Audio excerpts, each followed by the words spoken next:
I'm Samantha Timothy, 49, and I built my life from the ground up from a kid raised by a single mom to a Navy flag officer trusted with thousands of sailors. For years, I did everything I could to support the one person who always supported me, my mother. But when her new boyfriend, an Air Force colonel, tried to put me in my place in her own home, I made a decision that changed everything. Have you ever been talked down to, dismissed, or humiliated by someone who should have known better? If you have, share your story in the comments. You're not the only one. Before I get into what happened, tell me where you're watching from. And if you've ever had to stand up for yourself after someone crossed the line, hit like and subscribe for more true stories about boundaries, consequences, and reclaiming your voice. What happened next you'll want to hear. I met him on a Thursday afternoon in late September. My mother's voice had been different on the phone for weeks, lighter, almost girlish, and when I finally made it home between deployments, I understood why. Colonel Mark Hensley stood in her living room like he owned it, shoulders back, chin level, measuring me with eyes that had evaluated subordinates for decades. "Samantha," my mother said, her hand fluttering near her throat, "this is Mark." He extended his hand. His grip was firm, calculated. "Your mother's told me a lot about you." "Navy, right?" "Yes, sir." "What ship do you work on?" The assumption landed like a small stone. I'd spent 28 years earning my way from ensign to flag officer, and he'd placed me somewhere around E4. "I don't work on a ship currently." "I'm stationed at Wright, but I meant, what do you actually do?" "Like your job." My mother touched his arm lightly. "Mark, Sam's had a long flight. Let's sit down." Over dinner, he dominated the conversation. He talked about his years in the Air Force, the commands he'd held, the missions he'd overseen. When my mother tried to mention her volunteer work at the VA hospital, he smiled indulgently and pivoted back to a story about a NATO exercise in Germany. I watched her face shift, the animation draining out, replaced by something patient and waiting. He caught me observing and changed targets. "You should bring someone home sometime, Samantha. Career's important, but you don't want to wake up at 50 realizing you chose the wrong things." I'm 49. I've led carrier strike groups, made decisions affecting thousands of sailors, briefed presidents. But in that moment, sitting at my mother's table, I was being reduced to someone who'd made unfortunate life choices. "I'm quite content with my path," I said. Sure. Just saying, women today, they're told they can have it all, but biology doesn't negotiate." My mother's laugh came out forced. "Mark, Sam's done wonderfully." "I'm so proud of her." "Of course," he said. "I'm just being realistic." Old-fashioned, maybe. That phrase again. She'd used it twice on the phone, like a talisman against criticism. "He's old-fashioned. He's from a different generation. He means well." I excused myself early, claiming exhaustion. It wasn't entirely untrue. As I unpacked in my childhood bedroom, still decorated with my academy photos and a faded poster of USS Enterprise, I heard them in the kitchen. His voice carried easily through the old walls. "She's a little defensive. She's just tired, Mark. I'm just saying, there's a way to speak to people. Respectfully." She was respectful. "If you say so." The conversation ended there, but the tone lingered. I stood in my room, looking at a photograph from my promotion to 06. My mother beside me, beaming. "Captain Samantha Timothy." That was 3 ranks ago. The next morning, I found him in the kitchen before dawn. He startled when I entered, then recovered with a curt nod. "You're up early." "Old habits." "Right. Well, coffee's there." He gestured vaguely toward the pot, as if granting permission in someone else's house. I poured a cup and sat at the table with my tablet, reviewing messages from my chief of staff. Captain Ruiz had flagged 3 items needing attention before Monday. Mark moved through the kitchen with purposeful noise, opening cabinets firmly, setting dishes down with emphasis. When I didn't react, he spoke. "Your mother mentioned you're only here 2 days. 3, actually. I leave Sunday. Short visit. It's what I could manage. Must be hard on her. You being gone so much." I looked up. His expression was neutral, but the implication wasn't. "We manage. We always have. Still. She's not getting any younger. Good that she has someone around more regularly now." The claim of territory was subtle but unmistakable. He'd been in her life 4 months. I'd been her daughter for 49 years. But he was here, present, and I was the one who left. "She's lucky to have you," I said carefully. He smiled. "I think so." Later that day, small moments accumulated. He corrected my mother's retelling of how they met. He rearranged the living room furniture while we were on the back porch, then acted surprised when she seemed uncertain about the change. He made a joke about kids today not understanding discipline while looking directly at me. "I'm a 2-star admiral. I've commanded thousands. I've made calls that determined the safety of carrier groups in hostile waters." But he kept calling me kid and young lady, as if rank and authority were things that only counted in uniform. My mother tried to smooth every rough edge. "He's just particular about things, Sam. It's actually kind of nice, having someone who cares about order." But I'd seen this before. In wardrooms, in joint commands, in the tight spaces where institutional power met personal insecurity. I'd watched officers, usually men, usually middle rank, mistake volume for authority and control for leadership. I'd relieved 2 commanders for exactly this kind of behavior toward their subordinates. The real crack came that afternoon. I'd left my travel bag near the stairs, intending to repack it before dinner. Mark nearly tripped over it coming down. "In this house," he said, his voice tight, "we respect order." I'd been reading in the living room. I looked up. "I'm sorry, I'll move it. It's about standards. Your mother and I have an understanding about how things should be." My mother appeared from the kitchen, dish towel in hand. "Mark, it's fine. It's just for a couple days." "That's not the point, Maggie. The point is respect." He was looking at me now. "Discipline doesn't take a vacation just because you're visiting." I stood, picked up the bag, moved it to my room. When I returned, my mother was alone in the kitchen, her hands braced on the counter. "I'm sorry," she said quietly. "You don't need to apologize for me. I meant, he's just used to things being a certain way." "Mom, he's a good man, Sam. Really. He's just structured." I heard the word she wasn't saying. Intense. Controlling. Difficult. The words women use when they're already making accommodations they shouldn't have to make. "How often does he get like that?" I asked. "Like what?" "Sharp. Over small things." She folded the dish towel with unnecessary precision. "He has high standards. It's what made him successful in his career." That's what I'd told myself too, early in my career, about a commanding officer who screamed at junior officers and called it leadership.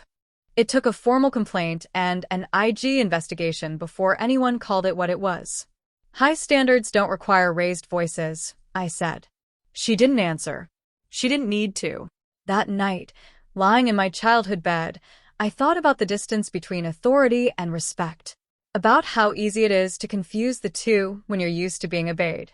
About how my mother had spent 3 decades watching me rise through ranks and still thought she had to accept being spoken to like a subordinate in her own home. Something is off here, I thought. I just didn't know yet how far off it went. It happens on the second night. I'm at the kitchen table at 2200 hours, catching up on correspondence from Pearl Harbor.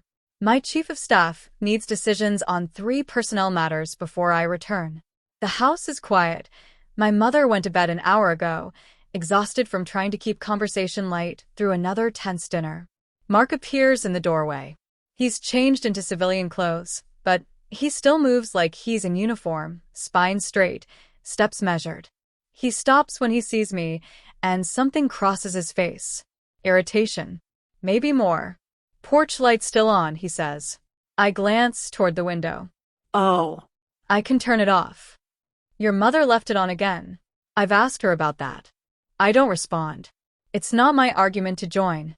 He walks to the switch, flips it off with emphasis, then notices my position. "You're in my seat." I look up. "Sorry, that's my seat." "At the table." I assume he's joking. I wait for the smile that would make it a joke. It doesn't come. "Mark, I'm just finishing a few emails. I'll be done soon." I don't sit anywhere else. His voice has changed. The professional veneer is cracking. I've heard this tone before in officers who've confused their rank with their worth, who need control of small things because the big things feel uncertain. "I'll move in a few minutes." You'll move now. The volume rises. Not shouting, but close. In this house, I give the orders. The kitchen seems smaller suddenly. The walls too close. My mother's house, where I grew up, where I learned to tie my shoes and study for the academy entrance exam, has become his territory to defend. I close my tablet slowly. Mark, this is my mother's house. And I'm the man of this house. His face is flushed now. You think you can just ignore me? I outrank you, young lady. The phrase hits differently than it should. Not because it's absurd, it is, but because he believes it. He's looked at me for 2 days, processed the information about my career with the thoroughness of a man who doesn't want to know, and concluded that his O6 supersedes whatever vague rank he's assigned me in his head. My mother appears in the doorway, her robe pulled tight. Mark, what's wrong? Your daughter has a respect problem. I'm just answering emails, I say quietly. In my seat. After I told her to move. My mother looks between us, her face tight with an old familiar expression. The peacekeeper. The smoother of conflict. Sam, honey, maybe. I'm not moving for him, I say. Mark's spine stiffens. What did you say? Something shifts in me. Not anger, clarity. I've spent decades learning to stay calm under pressure, to make decisions when lives depend on steadiness. I reach down to my travel case beside the table and pull out a small leather box. I don't rush. I don't make it dramatic. I set the box on the table and open it. 2 silver stars catch the kitchen light. They sit in navy blue velvet, polished and precise. The room goes silent. Actually, Colonel, I say, my voice level. You do not outrank me. His face drains of color. He stares at the stars like they're written in a language he can't read. I watch him process it. The 2 stars, what they mean, what they make me. Rear Admiral. Oh, 7. 1 full rank above him. Above the rank he's built his entire identity around. His body reacts before his mind catches up. Muscle memory from 3 decades of service. His spine straightens further. His hands go to his sides. He steps back slightly. He stands at attention. He's trembling. My mother has her hand over her mouth. She's staring at the stars too, then at me, then at Mark. Sam, I don't usually carry them around, I say. But I'm traveling to a conference in DC after this. They need to be with me. Mark's breathing is shallow. He's trying to reconcile 2 realities. The woman he's been condescending to for 2 days and the flag officer standing in front of him. Officers don't make O7 by accident. It takes decades of flawless evaluations, critical command tours, and the kind of sustained excellence that gets reviewed by boards of admirals. He's been treating his superior officer like a child. Sir, ma'am, I didn't realize. You didn't ask, I say. Your mother said you were in the Navy, but she did. You didn't listen. My mother's voice is small. I told you she was an admiral, Mark. That first week we met. I showed you pictures from her promotion. He shakes his head, still staring at the stars. I assumed it was honorary, or there's no such thing as an honorary admiral, I say. The silence stretches. He's still standing at attention, his body locked into deference even as his mind races. I can see him trying to find footing, some way to reassert control over a situation that's completely escaped him. You should have told me, he finally says. Made it clear. I did. You chose not to hear it. But you let me think. I let you show me who you are. My mother moves between us, her hands fluttering. Maybe we should all just calm down and, Mom, I say gently. Does he talk to you like this? She freezes. Like what? Like you need permission to exist in your own space. We have an understanding. Does he raise his voice at you? The pause is answer enough. Mark finally breaks attention, his control cracking. Maggie, this is between us. She doesn't need to. She's my daughter. And he stops. The word he wants, partner, boyfriend, whatever he's claimed, sounds hollow now. I'm trying to build something here. Structure. Order. Things were chaotic before her house was not chaotic, I say. You don't live here. You don't see. I see exactly what I need to see. He turns on me, anger finally overtaking shock. You can't pull rank in civilian life, Admiral. This isn't the Navy. You're right. In the Navy, I'd have already relieved you for this behavior. The words land like a slap. He knows what I mean. Relief for cause. The end of a career. A permanent mark. My mother is crying now. Quiet tears she's trying to hide. Please, both of you, just stop. But I'm not the one who needs to stop. I've been measured and calm. I've done exactly what I do on a quarterdeck when an officer loses composure. I've stayed steady and let the truth speak for itself. Mark sees my mother crying and tries one more time to control the narrative. Maggie, I'm sorry. This got out of hand. Your daughter, and I just need to. You need to leave, I say. Excuse me? Tonight. Pack a bag. Leave. You can't order me out of. I'm not ordering you. I'm telling you what's going to happen. You're going to leave tonight because my mother needs space to think. And because if you stay, we're going to have a much longer conversation about how officers treat the people in their lives. He looks at my mother. Maggie. She's staring at the table, at the stars still sitting in their case. When she speaks, her voice is barely audible. Maybe that's best. Just for tonight. The betrayal on his face would be satisfying if this whole situation weren't so sad. He thought he'd found someone he could shape, control, organize into his vision of order.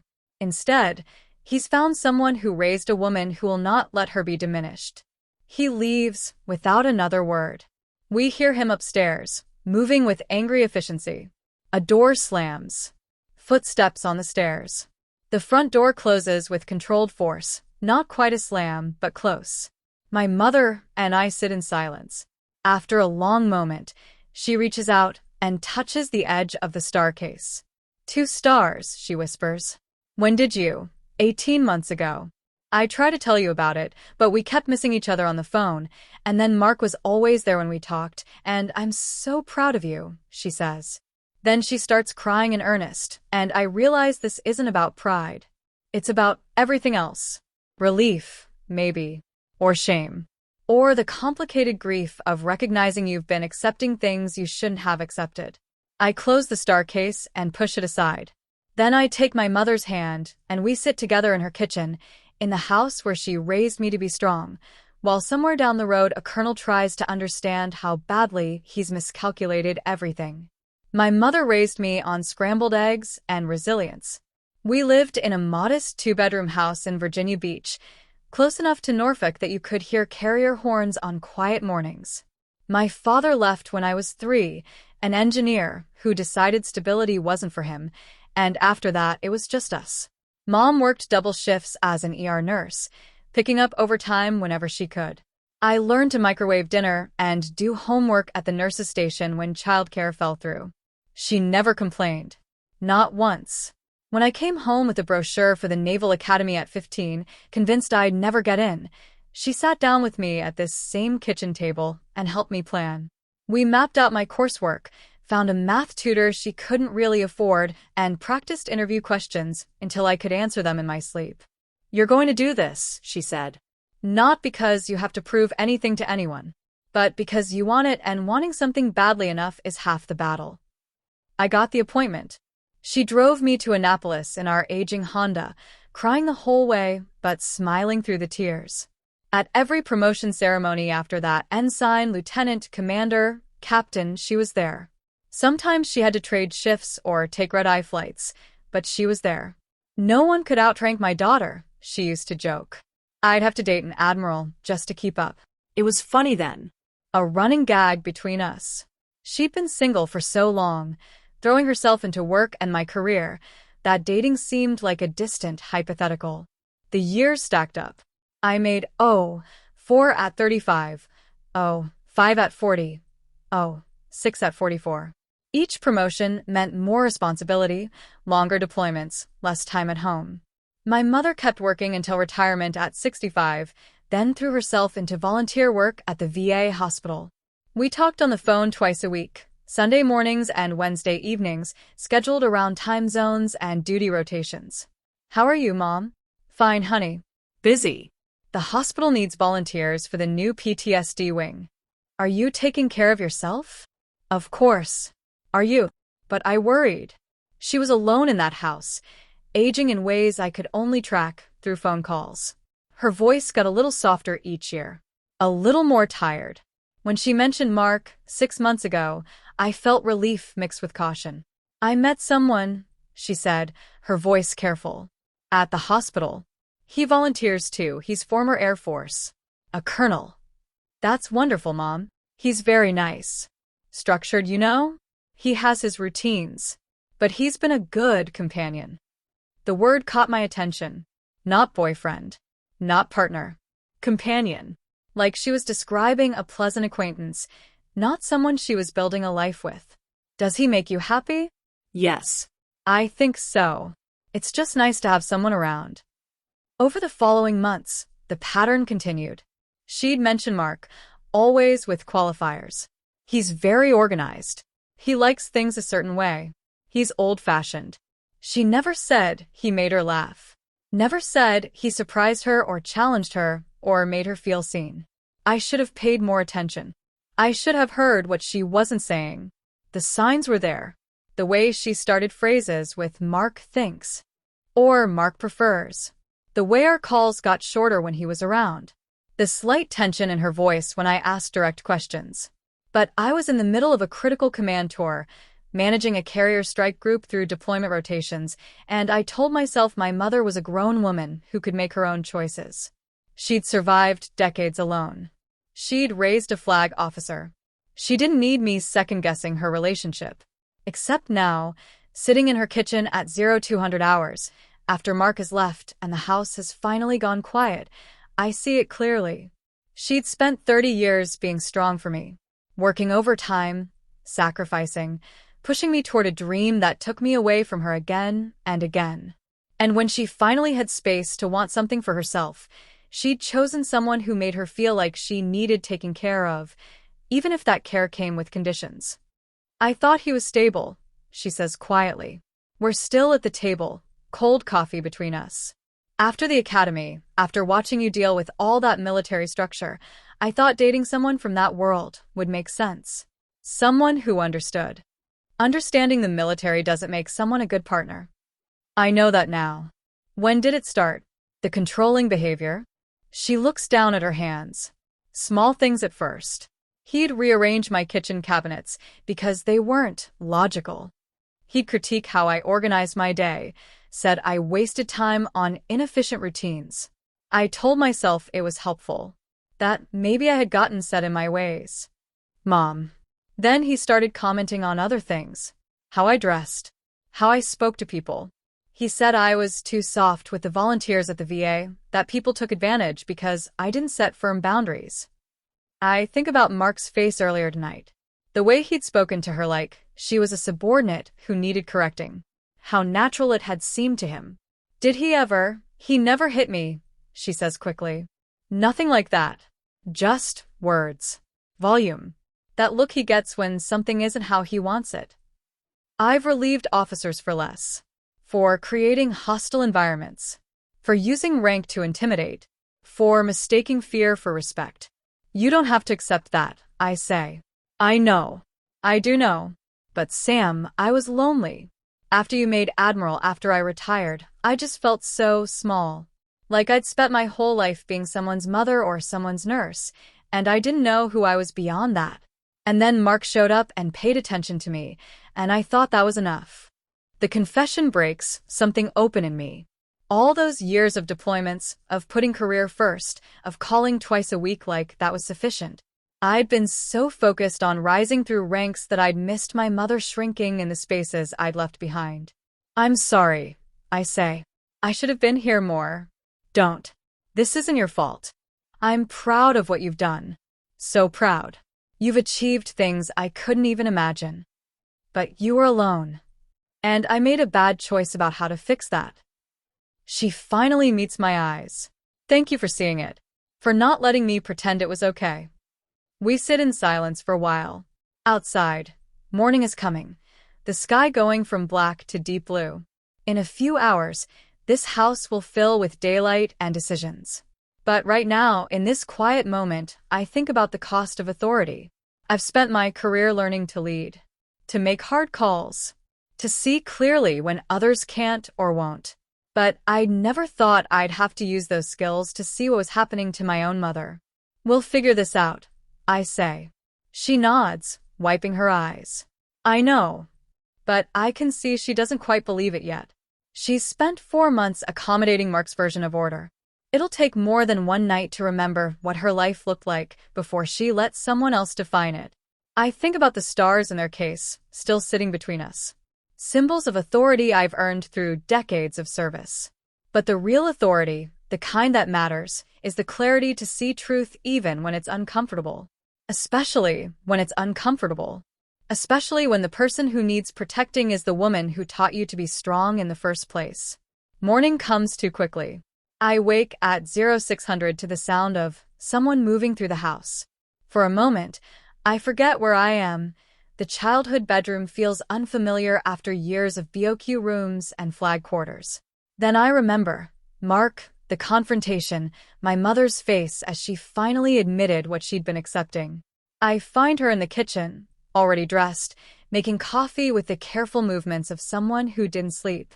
She looks older in the morning light, or maybe I'm just seeing clearly what I missed before. Did you sleep at all? I ask. A little. She pours 2 cups, slides one toward me. He texted 3 times, asking if he can come by to talk. What did you say? Nothing yet.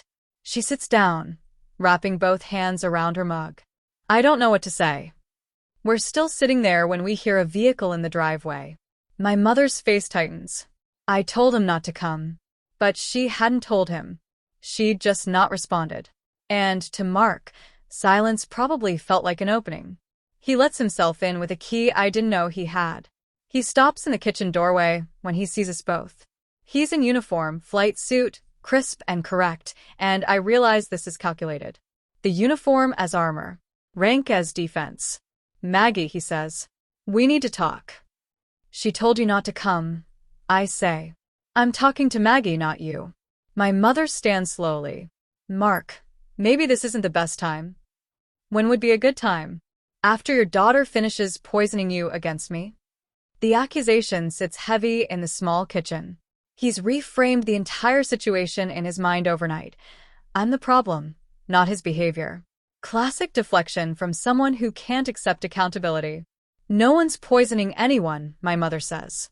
I just need some space to think. About what? We were fine until she showed up. Were we? The question comes out softer than I expect. My mother sets down her coffee. Were we really fine, Mark? We have a good thing. Structure. Partnership. I know I got heated last night, but that was just, he glances at me. I was caught off guard. Finding out about her rank. I felt ambushed. I told you she was an admiral, my mother says. You said it casually. I thought. He stops, realizing how it sounds. It doesn't matter what I thought. The point is we can work through this. I stay quiet. This is my mother's conversation to have. But I keep my eyes on Mark, watching for the moment the mask will slip again. I don't know if we can, she says. His expression hardens. Because of one argument? Maggie, that's not fair. I've been here for you. I've helped you organize your life. You said yourself things were chaotic before. I never said that. You implied it. You needed someone to what? To control how I arrange my kitchen? To tell me when I'm wasting time? To correct how I talk to people? He takes a step forward, then catches himself when I shift slightly in my peripheral. He's remembering the stars, the rank, the reality. He can't argue his way around. I was trying to help, he says. If you'd felt differently, you should have said something. I did. You didn't listen. That's not. He runs a hand over his face. Maggie, please. Can we talk about this alone? Without an audience. My mother looks at me. I give her a small nod. It's her choice. But I don't move. She turns back to Mark. No. I think Sam should stay. Something flickers across his face. Anger, frustration, maybe the first edge of real understanding that he's lost control of the situation. Fine. Then I'll say this plainly. I made mistakes. I can admit that. I was too rigid about household things. Too quick to correct. I come from a world where order matters, and I brought that home in ways I shouldn't have. He pauses, and I can see him choosing his next words carefully. But relationships require work from both people. You're not perfect either, Maggie. There it is. The pivot. The attempt to distribute blame. You're right, my mother says. I'm not perfect. But I don't yell at you for leaving a bag on the stairs. I don't tell you how to spend your day. I don't make you feel small in your own home. I never. You did. You do. Her voice is steady now, stronger. And I let you because I thought that's what compromise looked like. That's what I had to accept to not be alone. That's not fair. Fair. Something breaks in her voice. Mark, you stood at attention last night because my daughter outranks you. But you never gave me that respect, and I'm the person you're supposedly building a life with. The observation lands perfectly. I see it hit him, the recognition that he's been performing deference for rank while treating his partner like a subordinate. That's different, he says weakly. How? He doesn't have an answer. The silence stretches. Finally, he changes tactics. So, what do you want? You want me to apologize more? I'm apologizing. I'm here, trying to fix this.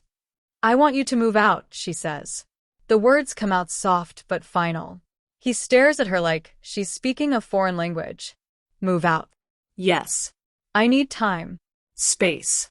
To figure out what I actually want without someone telling me what I should want. Maggie, you're overreacting. We can work through this without me having to. I'm not overreacting.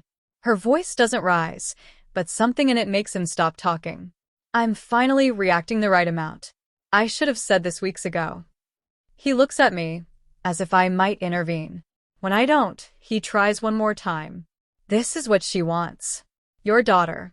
She shows up and suddenly everything we built is. We didn't build anything, my mother says. You organized my life to suit your preferences. That's not the same thing. I watch Mark process this. He's run out of tactical options. The uniform didn't help. The apology didn't work. Blaming me fell flat. He's facing something he can't command his way through. I need to get some things from upstairs, he finally says. Take whatever you need, my mother says. I'll box up the rest. He leaves without another word. We hear him overhead, drawers opening, closet doors. The sounds of someone dismantling a presence that was never quite solid to begin with. My mother sits back down. Her hands are shaking slightly. Did I just do that? You did. I can't believe you did the right thing. He's going to be angry. He already is. But that's not your problem to manage. She laughs, a short, almost shocked sound. No. I guess it's not. Mark comes back down with a duffel and a hanging bag. He stops in the kitchen doorway one more time. I'll call you in a few days, when you've had time to calm down and think clearly. Please don't, my mother says. His jaw tightens. He looks at me one last time, and I see him trying to find something to say. Some parting shot that would let him leave with dignity intact. I meet his eyes and say nothing. He leaves. The house feels different immediately, lighter, more open, like pressure has been released. My mother starts crying. Not sad tears, something else. Relief, maybe. Or the complicated grief of recognizing you've been living smaller than you needed to. I put my arm around her shoulders, and we sit there while morning light fills the kitchen, and the coffee grows cold. What now? She asks eventually. Now you take your time. You figure out what your life looks like when you're not accommodating someone else's version of order. She nods, wiping her eyes. That's going to take a while. That's okay. You've got time. Thank you, she says. For seeing it.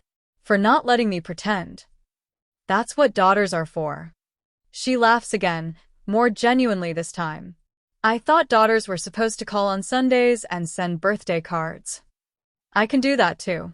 We sit together as the morning moves forward, and I think about the different kinds of strength. The obvious kind, rising through ranks, commanding ships, making hard calls under pressure. And the quieter kind, standing in your own kitchen and saying no, To someone who's been treating you like you're not enough. My mother has both kinds. She just needed reminding. The next 3 days unfold in careful increments. Mark leaves a voicemail on Saturday. His voice is controlled, almost pleasant, as if the previous morning never happened. He wants to discuss things rationally and suggests dinner at the Italian place they used to go to. My mother deletes it without calling back. Sunday morning, he tries a different approach. A text message. I've been thinking about what you said. You're right about some things. Can we talk? She shows it to me over breakfast. What do you think? I think his words don't acknowledge what he actually did. He's being vague on purpose. That's what I thought too. She sets the phone down. But part of me wonders if I'm being too harsh. Maybe he really is trying. I've seen this pattern before, in officers who've been relieved of command, in subordinates who've been caught in misconduct. They apologize in generalities, acknowledge some things, and hope the lack of specificity will let them slip back into the situation without real accountability. If he was genuinely trying, I say carefully, he'd name what he did wrong. He'd say, I yelled at you about the porch light, or I made you feel small about how you organize your time. Vagueness is a hedge. It leaves him room to redefine things later. She nods slowly. I never thought about it that way. It's something I've learned watching people try to avoid consequences. The truly accountable ones are specific. The others just want the problem to go away. Monday brings a different kind of contact. Mark shows up at the house at 1400 hours, while he knows I'm scheduled to fly out to DC at 1600.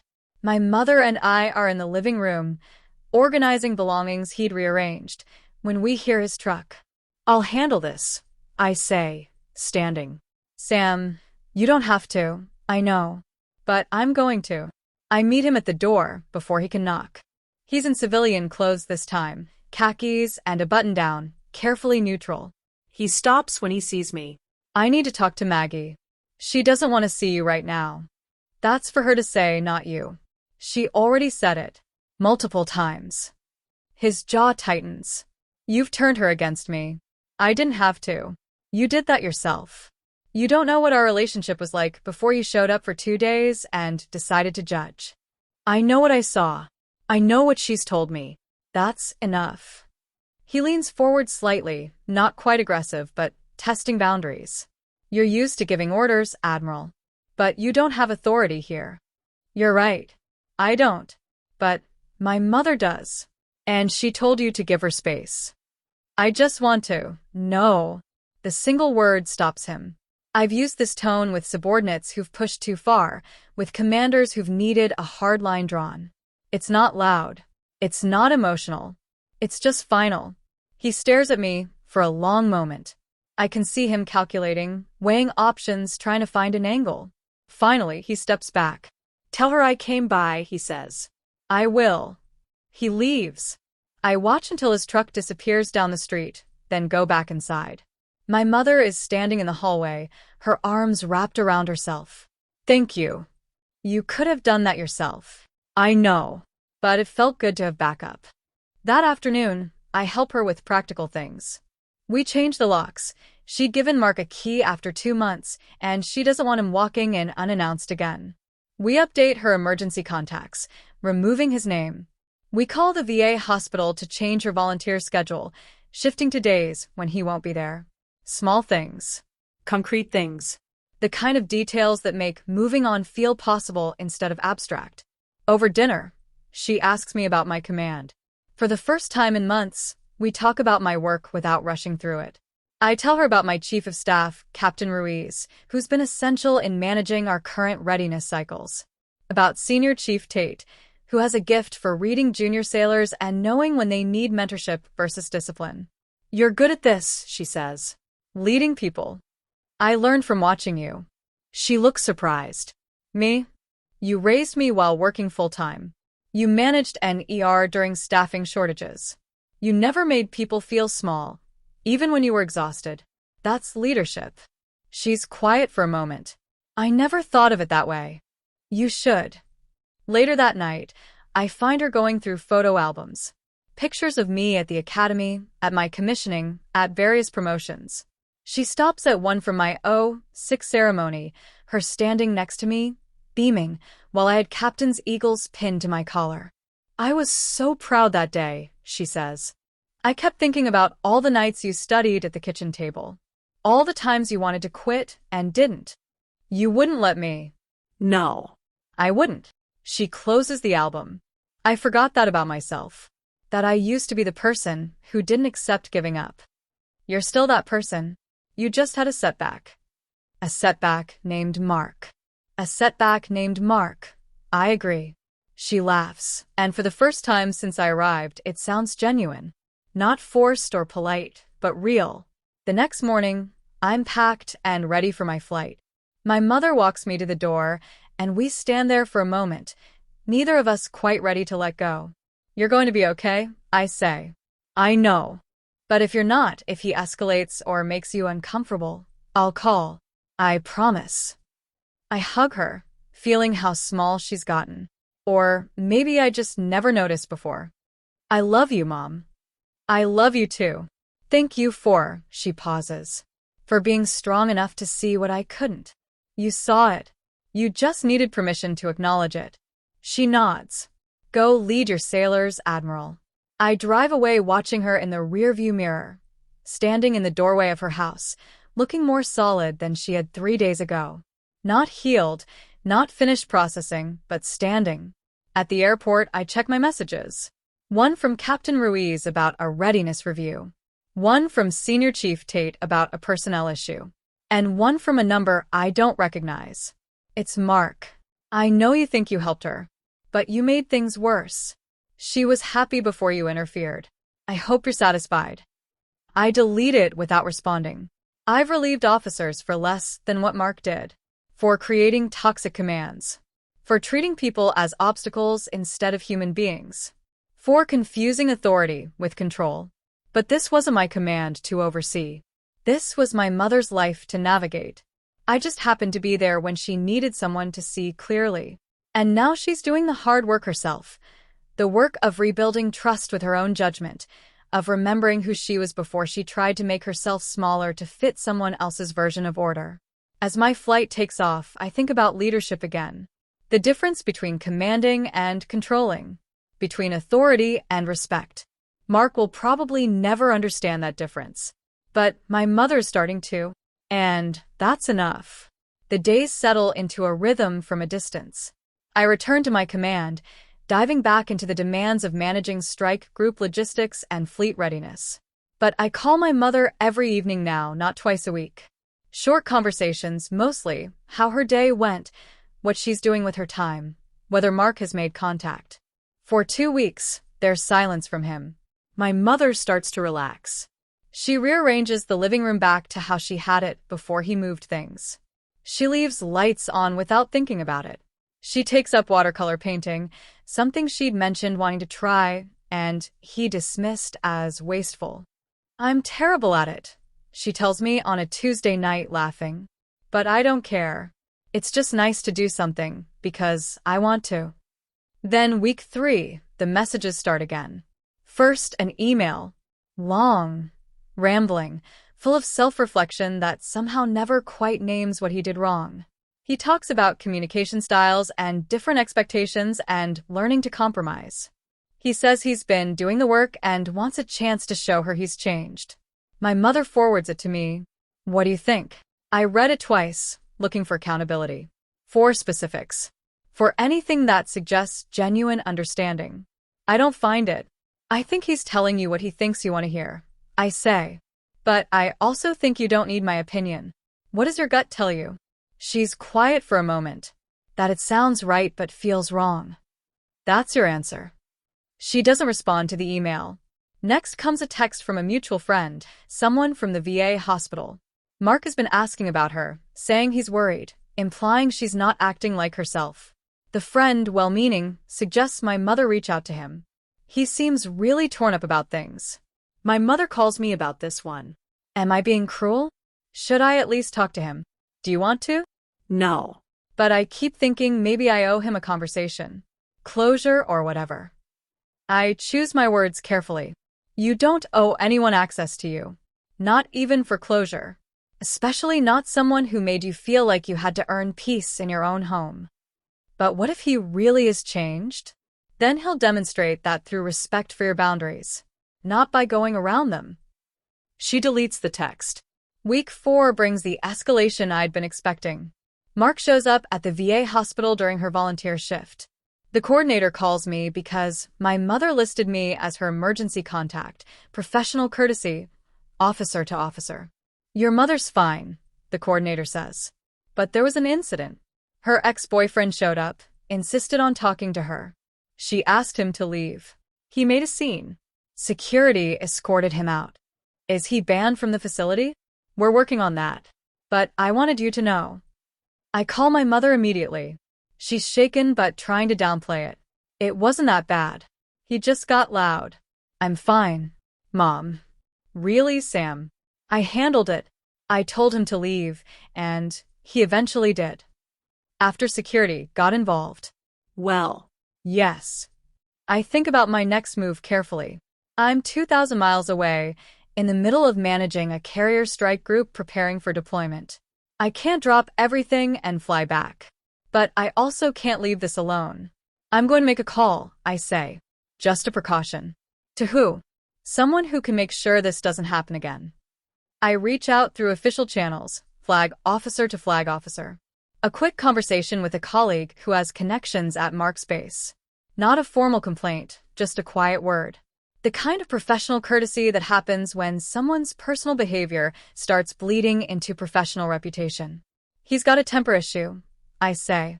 Nothing documented yet, but his ex-girlfriend is having problems with harassment. I wanted it on someone's radar. Understood, my colleague says. I'll make sure his commander is aware. Quietly. Within 2 days, Mark's contact stops. No more emails. No more texts through friends. No more surprise visits. My mother notices. It's like he just vanished. Someone probably had a conversation with him, I say, about appropriate boundaries. You did something. I made a phone call. Nothing official. Just let the right people know there was a pattern worth watching. She's quiet. Is that going to hurt his career? The question catches me. Even now, after everything, she's worried about him. It's the same instinct that let him treat her poorly for months. The need to be fair, to not cause harm, to smooth things over. His career will be fine as long as he stops harassing you, I say. But if he doesn't, then yes, it'll become a problem. And that's on him, not you. I know. You're allowed to protect yourself. That's not cruel. That's necessary. Another week passes. Then 2. My mother starts talking about other things on our calls. A book she's reading, a new volunteer project at the hospital, a neighbor she's become friends with. Mark's name comes up less and less. How are you doing? I ask one evening. Really? Better. Some days are harder than others. I catch myself thinking I should text him about something, and then I remember I don't have to report my day to anyone. She pauses. It's strange. I feel lonely sometimes, but also lighter. That's normal. Is it? I keep wondering if I made the right choice. If I gave up too easily. You gave him multiple chances to acknowledge what he did. He kept deflecting. That's not giving up easily. That's recognizing a pattern. I suppose. Mom, you spent 4 months walking on eggshells. You locked your bedroom door because you didn't feel safe. That's not a relationship. That's endurance. She doesn't respond immediately. When she does, her voice is soft. You're right. I know you're right. It's just hard to remember sometimes. That's okay. It takes time. That night, I think about the difference between loneliness and solitude. My mother had chosen Mark because she was lonely, because the house felt too empty, because she wanted someone to share her life with, because after decades of being strong, she wanted someone else to be strong for her. But strength that controls isn't strength at all. It's just fear wearing authority as a mask. Real strength is what she's doing now, sitting with discomfort instead of filling it with the wrong person. Learning to distinguish between being alone and being lonely. Recognizing that she doesn't need someone to organize her life. She needs someone who respects that she's already done that herself. I text her before bed. Proud of you. For all of it. She responds an hour later. Thank you for not letting me settle. I forgot I didn't have to. 3 months pass. I fly home for Thanksgiving, a brief 72-hour window between commitments. My mother picks me up at the airport, and I barely recognize her. Not physically, though she's let her hair grow out and stopped dressing in the muted colors Mark preferred. It's something else. A straightness in her posture. A certainty in her movements. You look different, I say. I feel different. She smiles. Good different. The house has changed too. She's painted the kitchen a warm yellow, rearranged furniture to flow better, put up photographs that Mark had deemed cluttered. The space feels lived in, personal, hers. Over dinner that first night, she tells me about her life. She's taken a watercolor class at the community center and made friends. She's volunteering more at the hospital, leading a support group for veterans' families. She's started hiking on weekends with a group from her book club. You've been busy, I say. I have. It's strange. I have less time now than when Mark was here, but I don't feel rushed. I'm doing things I actually want to do. Have you heard from him? Not directly. But Sarah, his colleague from the hospital, mentioned he's been seeing someone new. Another volunteer, younger. She says it without emotion, just stating fact. How do you feel about that? Relieved, mostly. I hope she has better boundaries than I did. She pauses. Actually, I don't hope. I know. Because she's Air Force too. A major. She won't put up with his nonsense. I laugh. No, probably not. Thanksgiving Day is quiet, just the two of us.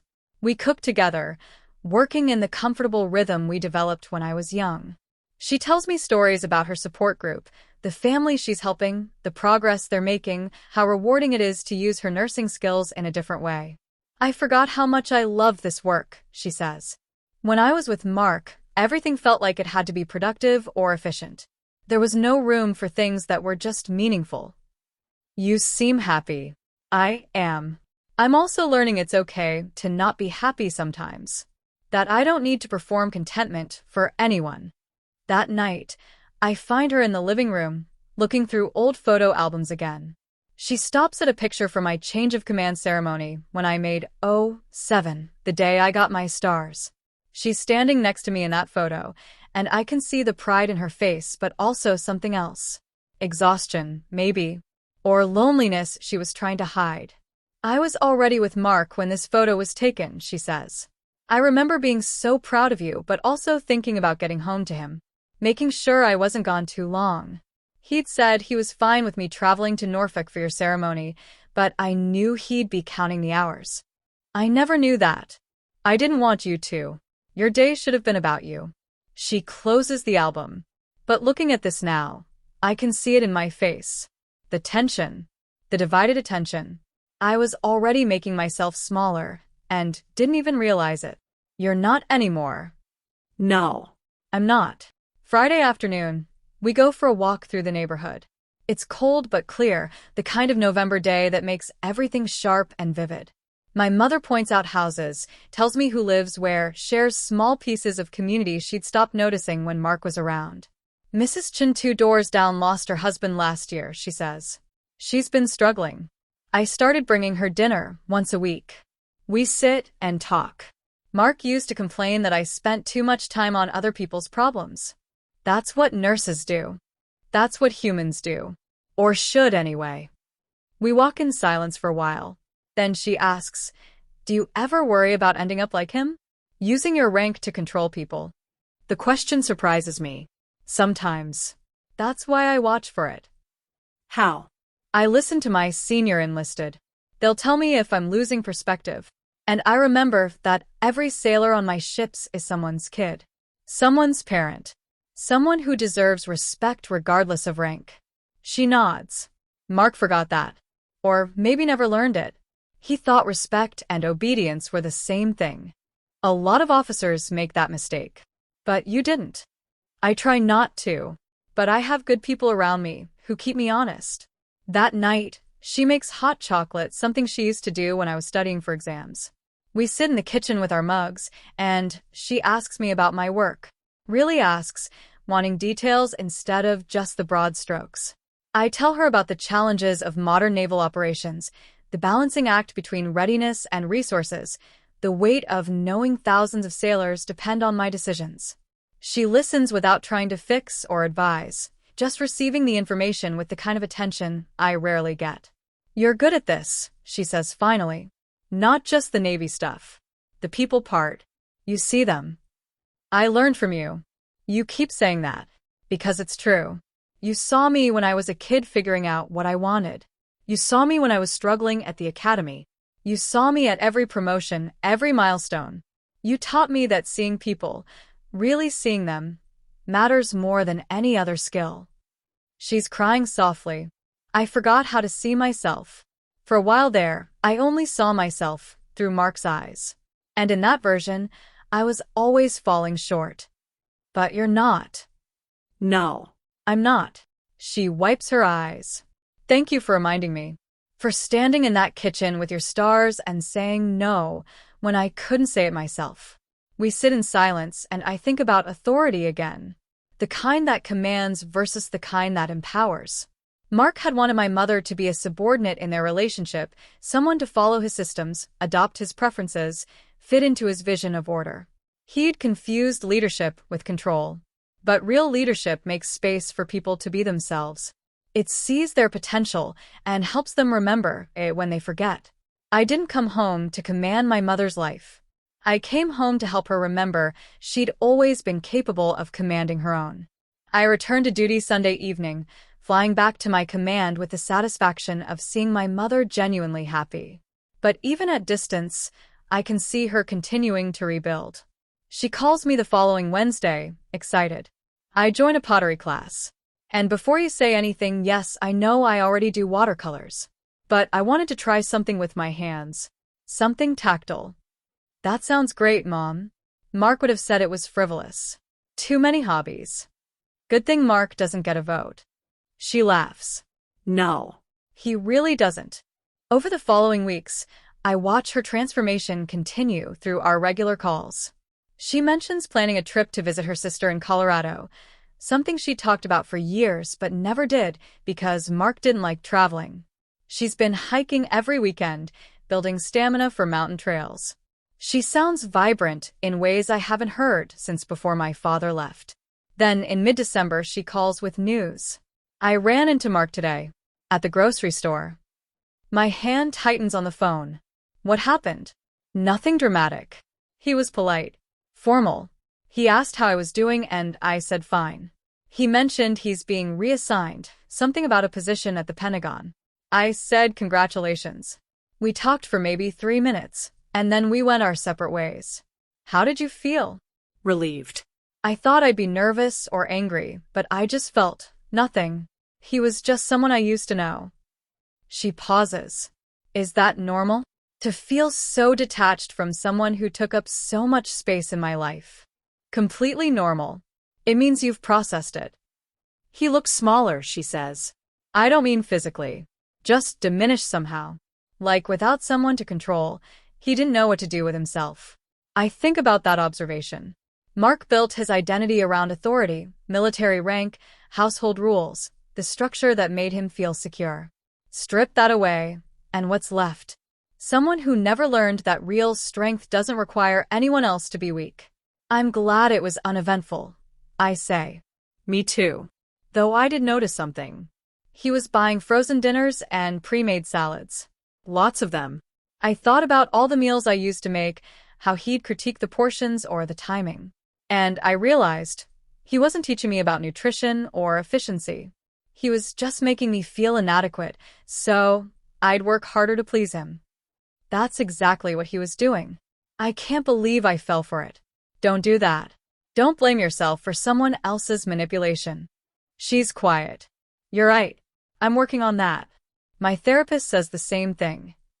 You're seeing a therapist? Started last month. Just someone to talk through all this with. She's been helpful. She laughs softly. Mark used to say therapy was for people who couldn't handle their problems. Another red flag I missed. You didn't miss it. You just weren't ready to see it yet. Maybe. Christmas approaches. I can't make it home. Carrier group operations don't pause for holidays, but my mother doesn't seem bothered. She's spending it with her sister in Colorado, that trip she'd finally booked. I'm nervous about the altitude. She admits on our call before she leaves. But also excited. I haven't seen mountain snow in decades. Take lots of pictures. I will. And Sam? Thank you. For everything. I know I keep saying it, but I mean it. You gave me my life back. You did that yourself. I just held up a mirror. She calls me Christmas morning from Denver, breathless from the thin air, but happy. The mountains are incredible. I forgot how small they make you feel. But in a good way, like your problems are temporary but the world is permanent. I spend Christmas Day on the carrier, sharing a meal with sailors who couldn't make it home. It's good work, necessary work, but I think about my mother in Colorado, finally taking space for herself. New Year's brings a different kind of reflection. My mother calls at midnight her time, just to connect. New year, new life, she says. That's what my sister keeps saying. How do you feel about it? Hopeful. Scared. Grateful. All of it at once. She pauses. I keep thinking about what you said, about authority versus control. Mark thought controlling me was the same as loving me. But love doesn't shrink people. It expands them. That's exactly right. I want that. In my next relationship, whenever that happens. Someone who makes me bigger, not smaller. You'll find it, maybe. But right now, I'm okay with just me. I'm learning I'm pretty good company. I smile. You always were. In January, she sends me pictures from her pottery class. They're lopsided, imperfect, wonderful. I made you a bowl, she writes. It's ugly, but functional. Like most of my life decisions lately. I laugh and write back. It's perfect. Ship it to my quarters. The bowl arrives 2 weeks later, carefully wrapped. It is ugly, uneven, and slightly off-center, but when I put it on my desk, it feels right. A reminder that not everything needs to be perfect to be valuable. Mid-February, she calls with bigger news. I've been asked to lead a new program at the VA, training volunteers to work with families of active duty service members. It's a paid position, not much, but enough. They want me to develop the whole curriculum. Mom, that's incredible. I'm terrified. I haven't worked a real job in years. You've been working. You just weren't getting paid for it. True. She sounds energized. I said yes. I start next month. I'm proud of you. Thank you. I'm proud of me too. That's new. March brings the kind of indication I wasn't expecting. Sarah, Mark's colleague, reaches out to my mother through email. She's left him. The relationship lasted less than 3 months. He was wonderful at first, the email says. But then the criticism started. Nothing I did was right. He kept talking about our standards and proper order. I realized he was trying to rebuild what he had with you, and I wasn't interested in being controlled. My mother forwards me the email. Should I respond? Only if you want to. She does. A short, kind message acknowledging Sarah's experience and wishing her well. No, I told you so. No bitterness. Just compassion. She's younger than me, my mother says when we talked that night. Probably thought she could handle him better. But it's not about handling. It's about recognizing that some people need to control others to feel whole, and no amount of accommodating will fix that. You sound like a therapist. I've been going every week. It helps. By April, my mother is fully immersed in her new position. She talks about curriculum development, volunteer training, the families she's helping. Her voice carries confidence I haven't heard in years, maybe ever. I'm good at this, she says one evening, sounding almost surprised. I'm actually really good at it. Of course you are. But I forgot. When I was with Mark, I forgot I was capable. I let him convince me I needed his structure, his guidance, his approval. And I do need structure, but my own. Not someone else's version imposed on me. That's the difference between support and control. Exactly. In May, I finally manage a weekend home. The house looks even better. New curtains, fresh flowers, photographs everywhere. My mother has reclaimed every inch of space Mark tried to organize. We spend Saturday morning at her pottery class. I'm terrible at it, which makes her laugh. See? Being bad at something is fun when no one's critiquing you. That evening over dinner, she tells me about her work. The families she's helping, the volunteers she's training, the difference the program is making. She's animated, passionate, fully present. I love it, she says simply. I wake up excited about my day. That hasn't happened in years. I can tell. Mark tried to reach out last month, she says casually. Just a text. Said he'd been thinking about me, hoped I was well. What did you say? Nothing. Deleted it. He doesn't get access to my life anymore, not even small pieces. Good. It felt good. Final. She smiles. I think I'm done with that chapter now. Really done. That night, sitting on her porch with coffee, she asks me about my command. I tell her about upcoming deployments, personnel challenges, the constant balance between readiness and resources. Do you ever get tired of it? She asks. The responsibility? Sometimes. But then I remember why I'm doing it. Why? Because someone has to, and I'm good at it. And the sailors I lead deserve someone who sees them as people, not just billets on a roster. She nods. That's how I feel about my families now. They need someone who understands, who's lived the military life from the home front, who knows what it's like to wait and worry. You're doing exactly what you should be doing. Thanks to you. If you hadn't come home when you did, you would have figured it out eventually. Maybe. But you sped up the timeline. She looks at me. Those stars you carry, they're not just about naval authority, are they? They're about moral authority. Knowing when to step in. I hope so. They are. You showed me that. You could have let me stumble through with Mark, told yourself it wasn't your place. But you didn't. You stood in that kitchen and said no on my behalf until I could say it myself. We sit in comfortable silence as evening deepens. Somewhere down the street, kids are playing. A dog barks. Life continues in its ordinary, precious way. I'm happy, she says finally. Just happy. Is that okay? More than okay. Good. She smiles. Because I plan to stay this way. The day he yelled, "I give the orders here," he was wrong. Not because I outranked him, though I did. But because real leaders don't need to shout. Real leaders make space for others to stand tall. And in the end, that's exactly what my mother learned to do for herself. That's how it ended, not with a fight, but with clarity, boundaries, and a reminder that rank means nothing without respect. If you've ever had to confront someone who overstepped in your own home or your own family, I want to hear it. Have you ever stood up to a bully in your personal life? Has someone's true character only shown once they thought they had authority over you? And what did you do when you finally hit your limit? Drop your experiences in the comments. Your story might help someone else find their voice. If you found this helpful or relatable, hit like, subscribe, and turn on notifications for more real stories about power, family, and drawing the line.